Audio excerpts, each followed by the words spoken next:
Doctor disrespects black nurse, completely unaware of the patient's hidden identity. The evening sky was painted in soft hues of orange and purple as the city settled into its rhythm.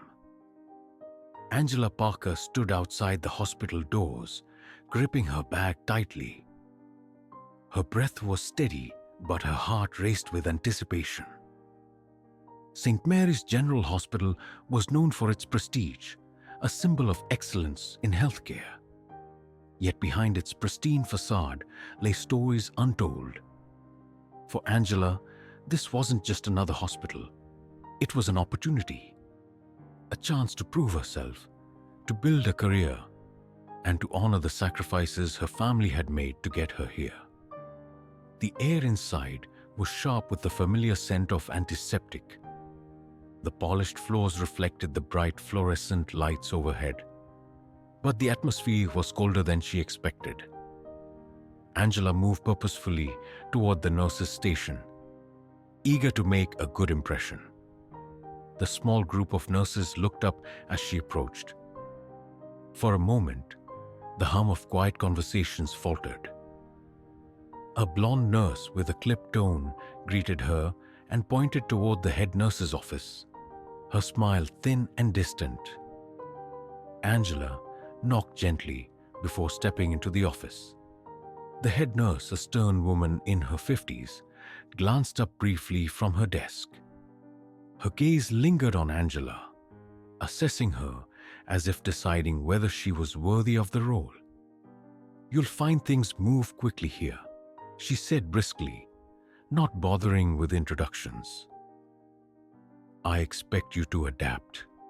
Angela nodded, determined not to show how uneasy she felt. Years of hard work had taught her to keep her head high, no matter the environment. As Angela walked through the halls, she noticed the sideways glances and the way conversations paused whenever she passed.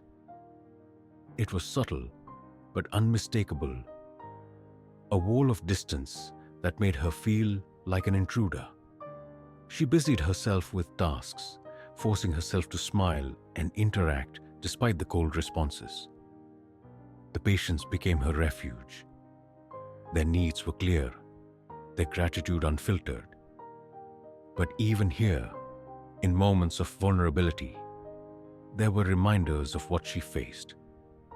A patient refused to let her change his dressing, muttering slurs under his breath. Another asked for someone else without meeting her eyes. Each moment chipped away at her resolve, but Angela kept going, pushing the hurt down deep. At the end of her shift, exhaustion weighed on her shoulders. She slumped onto the hard bench at the bus stop, staring into the distance. Her phone buzzed in her pocket, and she answered it with a sigh of relief. "Hey, Mama?" Her mother's voice, warm and familiar, wrapped around her like a blanket. "How's my baby doing? First day treating you all right?" Angela hesitated. "It's fine, Mama. Just a lot to get used to." There was silence on the line, the kind that meant her mother didn't believe her. "Angela Marie Parker," her mother said softly, "you don't have to sugarcoat anything for me. You're strong, but even the strongest people need to let someone in." Angela's throat tightened. She wanted to tell her mother everything, the icy stares, the whispered comments, the way her presence felt like a disruption. Instead, she said, "I'll be fine, Mama. I promise." Her mother's voice was steady. "You remember what I always tell you? You come from a long line of strong women. No matter what they throw at you, you hold your head high, baby. You got this." Angela swallowed the lump in her throat. "I love you, Mama." As she hung up, she noticed a sleek black Mercedes pull up to the curb. The window rolled down just enough for Angela to see a familiar face. Dr. William Greaves watched her for a moment, his expression unreadable before the car sped off into the night. The next few weeks at St. Mary's were an unrelenting test. Angela was handed the most difficult patients, assigned extra shifts, and given tasks no one else wanted. Some days, it felt intentional. Others, it was harder to tell. The stress wore on her, but Angela refused to falter. She cared for every patient with skill and compassion, determined to let her work speak for itself. Her shifts often brought her to a middle-aged man named Thomas Edwards. He had both arms in casts, a result of a skiing accident that left him bedridden and restless. At first, Angela approached his room like any other, professional, focused, and ready to meet his needs. But unlike the other patients, Mr. Edwards seemed different. He noticed things. The way her hands trembled slightly when she first checked his vitals. The weariness in her eyes when she thought no one was watching. "You're a hard worker, Nurse Parker," he said one afternoon as she adjusted his pillows. "But you look like you're carrying the weight of the world." Angela glanced at him surprised. "I'm fine, Mr. Edwards. Just doing my job." He murmured, studying her face with a sharp gaze. "You know, people don't always appreciate the ones who work the hardest. It's easier to ignore them until they can't anymore." Angela paused, unsure how to respond. Thomas Edwards watched her carefully. "You're not invisible, Nurse Parker. Don't let anyone make you believe that you are." The days bled into nights, and Angela learned to steel herself against the constant pushback. One evening, as she gathered her things, she overheard two nurses talking by the lockers. "Why is she even here? I don't care how many degrees she's got. This isn't the place for her." The other laughed softly. "Don't worry.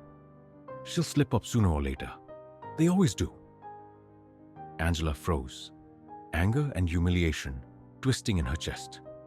She wanted to scream at them, to demand why they hated her so much without even knowing her. Instead, she walked past them, her head high, her heart aching. The following morning, Angela was called into a high-profile surgery to assist Dr. Greaves. The room buzzed with tension as doctors and nurses prepared for the complex procedure. Angela worked efficiently, her focus sharp despite the eyes that seemed to follow her every move. Then she noticed it. A hesitation in Dr. Greaves' hand as he prepared to make an incision. It was subtle, but dangerous. Something wasn't right. "Dr. Greaves," Angela said, her voice calm but firm. "Perhaps we should adjust the approach. The anatomy isn't aligned for this angle." The room went silent. All eyes turned to her. Dr. Greaves' expression darkened.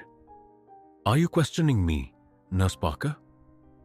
Angela met his gaze evenly. "I just want to ensure the patient's safety, sir." For a moment, the air felt like it might shatter. Then, without a word, Dr. Greaves adjusted his position and proceeded as she suggested. The surgery was a success, but Angela knew it wasn't over. Later that day, Dr. Greaves cornered her in an empty hallway. "You think you can question me in front of my team?" he spat, his voice low and venomous. "You're nothing but a diversity hire. You don't belong here, and you never will." Angela's hands shook, but she held his gaze. "I'm here because I earned it, Doctor Greaves, and I'll keep proving that every single day." Unbeknownst to either of them, Thomas Edwards had been listening nearby. The confrontation confirmed what he had already begun to suspect. That night, he made a series of calls that would set in motion something no one at St. Mary's could have predicted. The next morning, a hush fell over the hospital. News spread that Thomas Edwards was not just a patient.